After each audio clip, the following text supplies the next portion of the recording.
01睇樓由零開始，提供一條龍貼心服務。我係 Gary，我係文文。Gary 啊，係啦。嗰啲粉絲咧，上兩集我哋咪拍咗嘅馬鞍道呢度嘅話咧，覺得唔係幾方便咁樣，同埋嘅話咧，佢個配套好似都係唔係好清晰。係啦，唔係好清晰。你同我哋啲粉絲介紹下。可以啊，冇問題嚇。咁我而家身處嘅位置嘅話咧，就屬於中山粵海城一個售樓部啦。咁可以見到成個佢嘅馬鞍道佢嗰個沙盤啊，係做得非常有科技感嘅嚇。咁我呢今期咧就同大家介紹下成個馬鞍道啦嚇。咁大家都知道啦，深中通道就作為中山一個大一個命脈嚟嘅嚇。咁而且呢條深中通道嘅話咧，其實早期啦15年嘅咧已經係有規劃㗎啦。但佢真正開始發展同埋呢個成個島嘅發展咧，講緊其實係19年左右先開始發展嘅啫嚇。咁當時樓價嘅話咧，其實當時馬鞍道冇記錯最高峰嘅時候咧，大概係去到成3萬幾蚊一個方嘅。咁但係後邊大家都知道咧，一個口罩事件導致全球經濟都會崩嘅嚇。咁所以嘅話咧，馬鞍道嘅價錢都係會大跳水嚇。咁但係當時講緊嘅時候嘅話咧，馬鞍道其實就係得1、2個樓盤喺度賣緊嘅啫，佢係冇咁多呢啲寫字樓啦，同埋一啲公共配套設施嘅。咁但係到我哋而家重新再翻嚟睇呢個馬鞍道，其實佢嘅一啲基建設施啦，佢嘅一啲交通啦，包括佢一啲學校配套啦等等嘅嘢啦，餐飲啦，其實有部分已經係兌現咗㗎啦嚇。咁大家可以睇到啦嚇。咁我身後呢條嘅話咧，就係一個深中通道啦。咁呢邊嘅話咧就係一個海底隧道。咁嗰邊過去嘅話咧就係深圳嚇。由我哋馬鞍島揸車去到深圳，大概就係講緊係真係20分鐘左右就 OK 嘅啦。咁如果係有啲香港朋友從深圳灣口岸過關到呢度嘅嚇，咁用嘅時大概都係半個鐘頭到就去嚟到呢度噶啦嚇。咁而且我哋項目嘅話咧，距離翻我哋深中通道出入口嘅話咧，大概就係1公里嘅距離嘅啫嚇。咁同時中山有一個地鐵站嘅話咧，目前已經喺度建設當中噶啦嚇，一個廣州地鐵18號線嚇。咁其中香山站嚇作為中山第一個站點嚇，落址就係喺馬鞍道呢個位置度啦。咁粵海城呢個項目去到香山站呢個地鐵口，大概就係700米嘅距離就 OK 嘅。今年年底就通車。咁而且嘅話咧，呢個地鐵嘅話咧，佢仲係有2條預留線路嘅嚇。其中一條線路嘅話咧係連接於深圳嘅地鐵33號線，直接去到寶安機場嘅嚇。咁另外一條線嘅話咧就南延呢邊過去。經翻過去珠海拱北呢個方向嘅嚇，咁拱北呢條線路嘅話咧，已經喺度做緊一個招標噶啦，預計嘅話咧，明年嘅話咧就開始動工噶啦。嗱，咁除咗地鐵口就喺交門口之外啦嚇，咁馬鞍道上佢一個碼頭嘅話咧，已經係正式營運噶啦嚇，就係喺南部呢個位置度嚇。咁由我哋項目去到中山港口嘅碼頭嚇，大概過去講緊都係一首歌仔嘅時間嚇，3分鐘時間就到㗎啦。咁通過呢個碼頭嘅話咧，我哋坐船去到香港嘅中港城啊呢啲地方嚇，大概都係喺40零分鐘左右啫。亦可以去到廣州啦、深圳啦、珠海啦、澳門啦，另外呢4個大機場嘅嚇。同時呢個口岸嘅話咧，佢係屬於一個一類口岸嚟嘅，直接喺上邊咧可以辦好晒一個登機手續，直接就可以去到飛機場去上飛機嘅，真係非常之方便。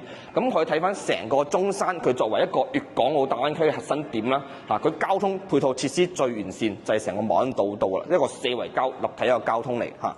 咁除此之外，交通比較方便之外咧，其實馬鞍道嘅產業都係非常之多嘅。集中嘅話咧，就係我哋馬鞍道嘅一個中部。咁目前嘅話咧，馬鞍道嘅一個企業嘅話咧，已經係有400多家㗎啦。咁其中有7成嘅話咧，係嚟自於深圳呢邊嘅嚇。其中你可以見到好多一個華潤燃氣總部啦嚇，包括騰訊旗下一個順美集團啦嚇，包括一個保利啦，好多一個寫字樓總部都會集中晒呢個位置度嚇。咁同埋有好多啲高新企業嘅嚇，例如一個做機器人一個哈工大啦嚇，或者一個研發一個生物製藥嘅癌症嘅嚇，中山生命科學園啦嚇，都喺呢個位置度嚇，好多產業都喺呢個位置度。咁其中呢啲產業嘅話咧，佢都係屬於一個高新區嚇，高新產業。咁所以喺呢度打工嚇上班嘅人群嘅話咧，佢都係屬於一個高新人群嚟嘅。咁佢嘅工資嚟講嘅話咧，都係喺總體嚟講係比較高嘅嚇。咁既然佢哋落地喺呢度上班啦，咁都要考慮翻佢嘅子女讀書啦。咁所以成個馬鞍島上嘅話咧，佢嘅學校設施都係非常之好嘅。成個馬鞍島上嘅話咧，佢一共係規劃咗有40間嘅學校。咁其中已經開學嘅話咧，就係我哋一個北部一個紀念小學啦嚇，隔離嘅香山中學目前喺度建設當中嘅嚇。咁同埋一個翠湖幼兒園啦，都係開咗噶啦。咁如果係有啲需要上私立學校嘅話咧，可以就讀於我哋一個西灣外國語學校，呢度都係開咗學噶啦。咁呢間私立學校嘅話咧，佢學費1年大概就係6萬蚊嘅啫嚇。對比翻中山嘅一個學費嚟講，其實一啲都唔貴嘅嚇。咁除咗學校配套比較方便啦嚇，咁我哋周邊嘅生活配套啊、商業配套喺馬鞍島上亦係有㗎。咁其中見到呢度啦，就係一個翠亨大廈啦。咁佢1到5樓嘅話咧，係做一個大型嘅 super mall 嘅。咁佢樓上嘅話咧，就做翻中山政府一個寫字樓辦公大樓㗎。咁隔離嘅話咧，有我哋一個希爾頓酒店。咁落邊一啲肯德基啦，包括啲4大行啊、啲餐飲啊，喺樓下呢度嘅話咧，已經係開咗業㗎啦。咁同時呢個地鐵站嘅話咧，將來嘅話咧係按照翻一個 TOD 一個發展模式去發展嘅。大家可以參考翻廣州嘅一個珠江新城啦、深圳嘅一啲地鐵線路上蓋嘅一啲商業體嚇就 OK 㗎啦嚇。咁呢邊就係北部。咁其中我哋而家所在樓盤粵海城嘅話咧，位置就喺北部呢度㗎，亦係成個馬鞍島上最早發展一個區位。咁而家平時我哋去食宵夜啊，呢度可以去到前邊一個馬鞍村嚇。咁呢邊食宵夜嘅話咧，好多餐飲嘅嚇，開到2、3點都係冇問題嘅嚇。咁配套設施最完善就喺北部呢度啦。咁慢慢再往中部、南部發展。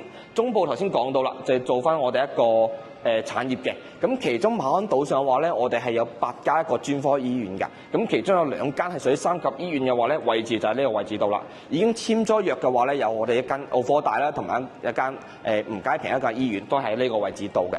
咁目前馬鞍島上嘅醫療配套都係有嘅，一個人民醫院嘅分院啦嚇，位置就係喺我哋一個人才港呢度嚇。咁我哋樓盤粵海城過去嗰個醫院度行路，大概講緊都係7-8分鐘就可以到達㗎啦嚇。咁再睇翻我哋一個南部啦，咁南部嘅話咧，佢就係一個文旅用地居多嘅。咁目前在售嘅樓盤嘅話咧，就得2個啫，一個就係萬科，一個係雅居樂嚇。咁同埋一個中山港口嘅碼頭就喺呢個位置度。咁其他一個用地嘅話咧，暫時咧係仲未開發嘅。咁所以如果大家係打算喺關注喺馬鞍島上居住或者生活嘅話咧，我建議嘅話咧，可以考慮翻我哋北部呢邊一個片區嘅嚇。咁呢度話咧就係一個馬鞍島嘅介紹。咁後邊嘅話咧，再由交俾我哋文文同我哋介紹翻我哋粵海城一個沙盤啦。啱啱我Gary 咧就同大家講咗嗰個區位嗰個情況啦。你而家嚟到呢度嘅話咧，文文同你哋嘅話咧介紹下我哋呢個沙盤嘅嗬。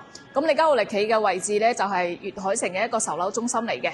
咁佢嘅一個佔地咧係非常之大，可以有成10萬平方嘅，分2期嚟建成。1期喺呢邊，2期咁樣嘅2期嚟完成啦。咁佢裏邊嗰個可以睇到佢嘅一個園林嘅話咧，佔地都好多啊，成8萬平方，相當於12個標準嘅一個足球場嘅一個大細。咁裏邊仲有啲乜嘢我嚟睇睇啊？嗬，有個游泳池啦，同埋嘅話咧人造沙灘。有成個島裏邊嘅話咧，就係唯一一個樓盤可以做到嘅話咧，有沙灘嘅一個樓盤嚟嘅。同埋過嚟嘅話咧，我哋呢度有娛樂設施同埋嗰個兒童樂園區啊。同埋嘅話咧，小區裏邊嘅話咧，自帶有幼兒園嘅。咁你而家我哋在售係賣緊啲乜嘢係咪？啊，在售嘅話，你就係1棟呢邊，同埋2棟、7棟同埋13棟嘅一個戶型嘅。面積段嘅話咧，就係79方到123方嘅。咁如果係按照你家一個最想上車嘅一個樓盤嗰個主推嘅一個戶型咧，就係嚟到我哋一個7棟呢邊。7棟嘅話咧，佢就有一個79方可以做到3房2廳1衛嘅一個戶型。5萬蚊就可以上車，月供嘅話咧，去到4000零蚊就 OK 㗎啦。嗱，文文，聽你介紹完呢個樓盤嘅話咧，咁啊真係唔錯喎。肯定啦，呢個樓盤現樓發售，再加上嘅話咧，即係上望海嘅朋友們嘅話咧，可以留意下我哋呢個粵海城。再加上嘅話咧，樓盤而家嘅話咧嘅優惠活動嘅話咧都比較大嘅，有3年嘅一個管理費贈送俾我哋嘅一個粉絲啊朋友們嘅。跟住嘅話咧，仲有5年嘅一個抵用券，車位抵用券。覺得好抵喎。跟住你最緊要嘅話，點樣可以上到車係咪？5萬蚊就可以上車啦。係啦。咁我哋睇完我哋呢條片嘅話咧，如果覺得有興趣嘅話咧，就記得俾個 like 俾我哋啦。咁同埋記得 follow 翻我哋嘅 channel 啦，咁就唔會錯過咗我哋嘅精彩內容。如果係上嚟睇樓嘅話咧，可以預約翻我哋係有專車過嚟接送嘅。咁我哋今期嘅話咧就到呢度先結束先，我哋下期再見，拜拜。